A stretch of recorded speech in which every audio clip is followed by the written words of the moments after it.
Oh, someone here could be living in his or her own island, King of Cups energy.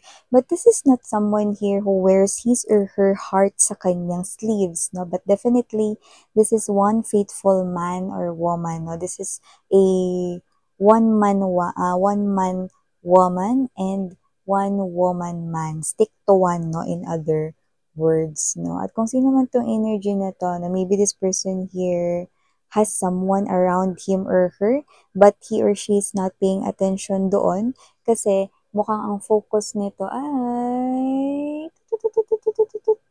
sa'yo. Yan, no? Sino siya? Yan yung ating alamin. Medyo parang dinadaga lang siya rito. With the Page of Wands energy, excited but at the same time nervous. Tignan mo, from King, no? Pagdating sa kanyang way of expressing his or her feelings like confession, parang medyo kinakabahan siya. No? So, let us see who is this person here and ano ba talaga yung pinakasadya niya dito sa inyo guys, no? At kung ganito siya rito kakabado, ano na? Okay.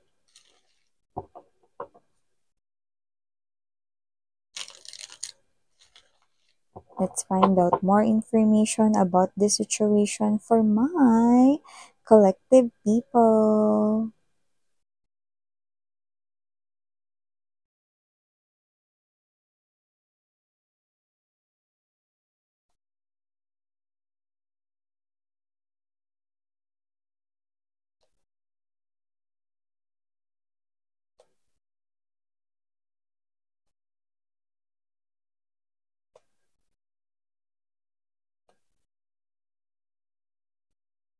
Hmm. Okay. Yan o. Sila masasabi ko dito, no? Kensana. Ding, ding, ding, ding, ding. Yan o. Kensana. Aigo.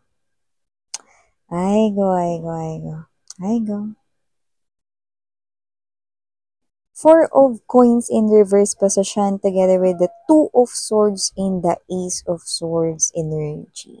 Hi and hello there collective, my name is Yan. Welcome new subscribers. Tuloy po, and you can also bring your other friends and loved ones here, no? You can also bring your crush, your jowa here, no? And your other friends and family members, no? And yes, hi rin sa akin mga returning subscribers. Thank you po sa inyong walang sawang love and support for me. And yes, kung hindi niyo pa knows, meron pa po tayong main channel, ang The High Priestess Tarot.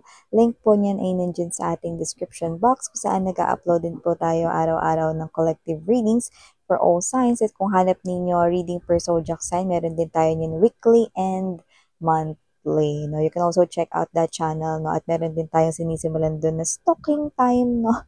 Para ma-stalk natin yung person na hindi nyo kayang tanungin, no? Or yung person sa inyong mind. Yan, no? So, by the way, na bago natin ituloy ang reading na ito for you guys, no? Reminders muna us na hindi po ito para sa lahat. Kaya, just pick up only the messages we think ay for you, no? And wala rin po tayong genders, babae, lalaki, LGBT, lahat po welcome. Pwede rin pong mag-switch ng mga roles dahil possible talaga dito magkapalit-palit. Why? Because isa itong general reading and at the end of the day, malaya po kayong gamitin ng free will ninyo like it's up to you, no? Kung gusto niyo i-claim yung mga mensahe or not. And yes, mga babes, no, timeless ito. Pwedeng nangyari na ganun. Sa iba, nangyayari na ngayon at sa iba ay mangyayari pa lamang, no? So, dito, saan ba kayo nanggaling?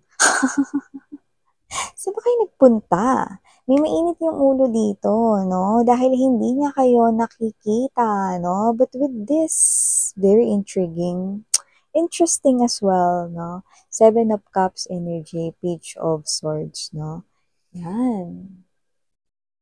Naiinis siya, hindi niya kayo nakikita, no? But this is someone here na pwedeng ka-workmate mo, colleague, kasamahan sa trabaho with the presence of Three of Coins and the Ace of, this one is the Page of Coins, so but I'm about to say Ace of Coins.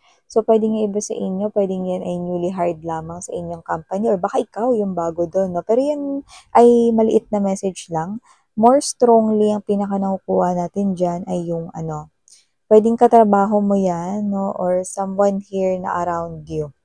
Ayan, oh. Okay? So, kung sino man siya rito, very intriguing. Bakit? Kasi na pinapakita niya sa akin dito mga babes, no, na naiinis siya rito na wala kayo. Okay, hindi niya kayo nakikita. So, kung katrabaho mo ito, pwedeng nakalib kayo, no? Or baka absent kayo, ganun, no? Because you're not around, 'di ba? Pero kung sino man siya rito, no, with the Page of Swords energy, ito yung klase ng energy na una sa lahat, wala namang kayo. Hindi rin naman kayo close, no? Hindi rin naman kayo gano'n nag-uusap, no? Pero bakit siya naiinis dito? Bakit siya galit dito? Yun na nga yun. Kasi kung sino man tong energy na to, no, this person right here is someone who likes you. At nagpe-prepare dito, nagpe-prepare pa lang ha, wala pa, no? Nagpe-prepare pa lang dito mga babes, no, na mag-try dito sa inyo, no, na makipag-close sa'yo. No? Nagpe-prepare pa lang dito ng mga proseso, no, or mga step by step rito, no, na mga gagawin niya, mga plano niya rito para mapalapit, no, closer and closer to you. Kaya kung sino man tong energy na to, nakikita ko rito na posibleng baka siya naiinis, no, parte na rin dito ng kanyang plano, baka yung araw na yan.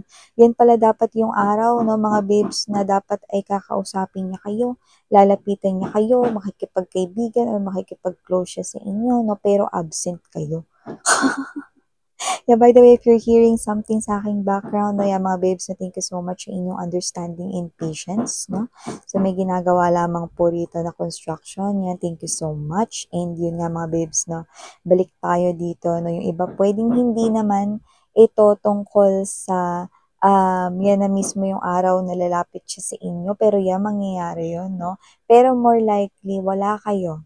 Hindi niya kayo nakikita dito. And with this 8 of Coins energy and there's this 2 of Coins right here, pinipilit niya, no? Kasi natapat pa dito mga babes, no, na dito sa wala kayo, okay? Possible na busy siya rito pero hindi siya rito makapag-focus, no, sa kanya ritong ginagawa or matapos sa kanyang ginagawa rito dahil you keep on blocking himself or herself, no? Dito dahil naiisip niya kayo obsessively, no, you're stuck into this person's mind, no, ano na nangyari kay collective, bakit siya absent ngayon, yan, kung ano-ano na yung pumapasok sa kanyang isipan dito with the 7 of Cups energy, baka may sakit na kayo, ano na nangyari sa inyo, yung iba pwedeng kayo ay, what's this one? Ilang araw na absent, no? Or ilang araw kayong nakalib. So, bakit? Di niya alam, no? Kung sino man tong energy na to, nakita ko dito that this person really wants to offer something here. At gusto niya rito yung hindi shortcut. So, gusto niya rito na talagang makilala mo siya, magkausap kayo no, sa simula, no, hanggang sa roon kayo rito ng connection talaga na matatawag, no? So, willing to invest talaga siya rito. No? Yung iba, naghihintay dito ng perfect timing. Ngayon naman na nakapili na siya rito ng tamang araw, wala naman kayo. Wala kayo pero hindi nyo naman kailangan magpaalam sa kanya kasi kung sino man tong energy na to, wala rin naman kayong kaalam-alam, no? Na ito pala ang nilalaman ng kanya ritong isip at damdamin, puso sa'yo, 'di ba? Kaya kung sino man tong energy na to mga babes, nakikita ko rito na medyo bad trip siya at kapansin-pansin na rin ito, no, sa inyong mga iba pang mga kasamahan o iba pang mga tao sa paligid ninyong dalawa, no? Kasi parang kilala siya rito bilang someone na tahimik lang, no?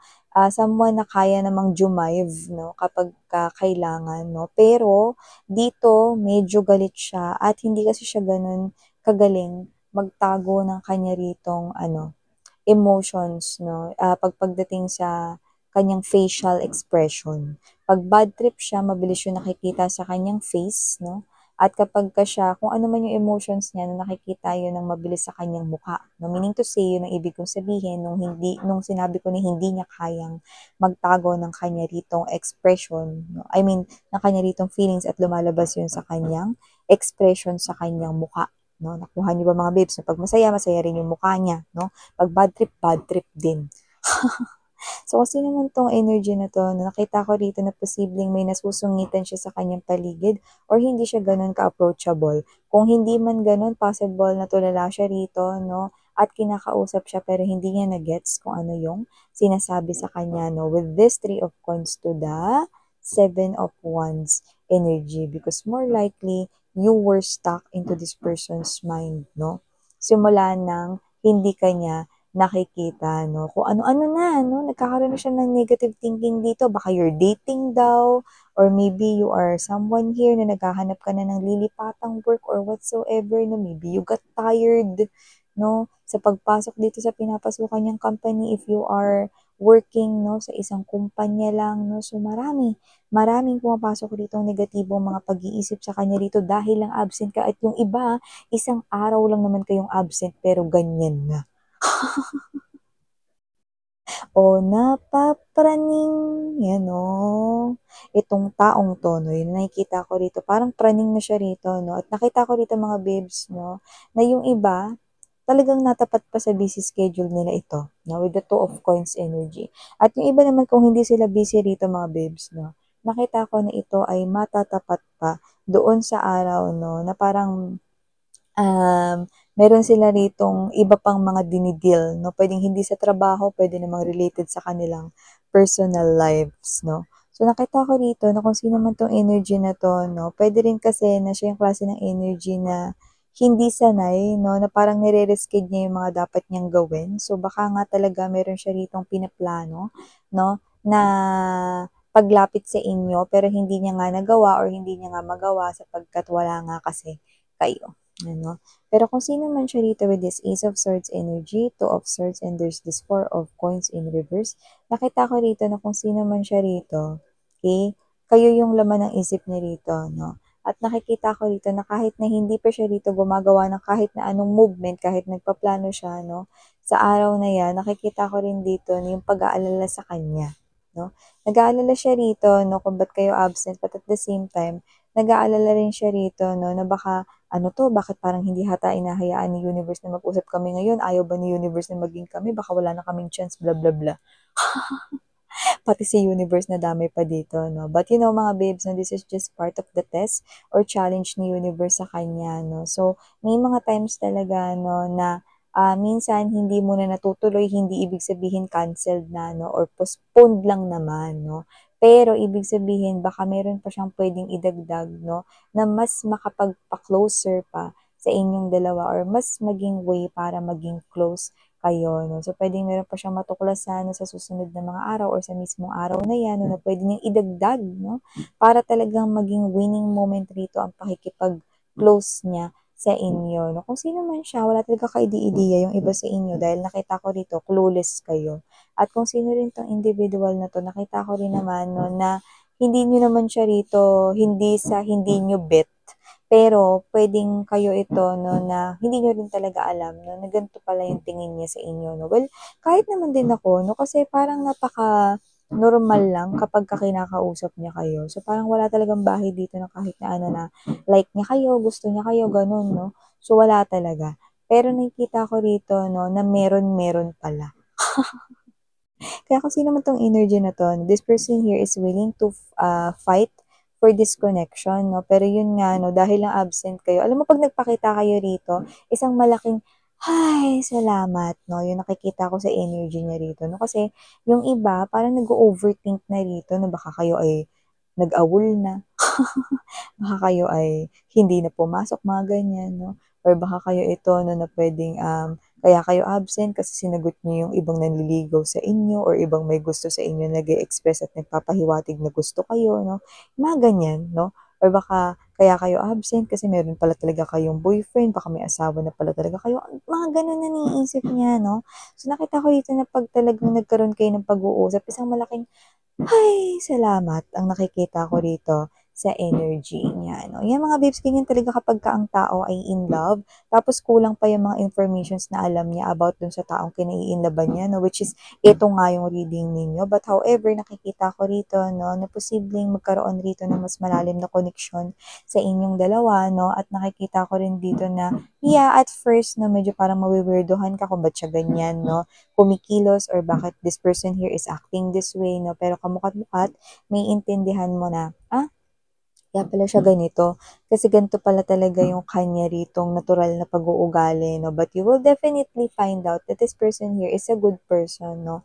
At doon naman talaga yung magiging basic line, no? or yun naman yung magiging baseline, I mean, no, ng pag-uumpisa ng isang magandang koneksyon, 'di ba? Kasi when a person is a good guy or a good woman, no, you can definitely say na pwede ko siyang pagkatiwalaan and let's see, no, kung talagang pwede ko siyang pagkatiwalaan dito. But if someone here, 'di ba, minsan importante rin yung mga impression, no?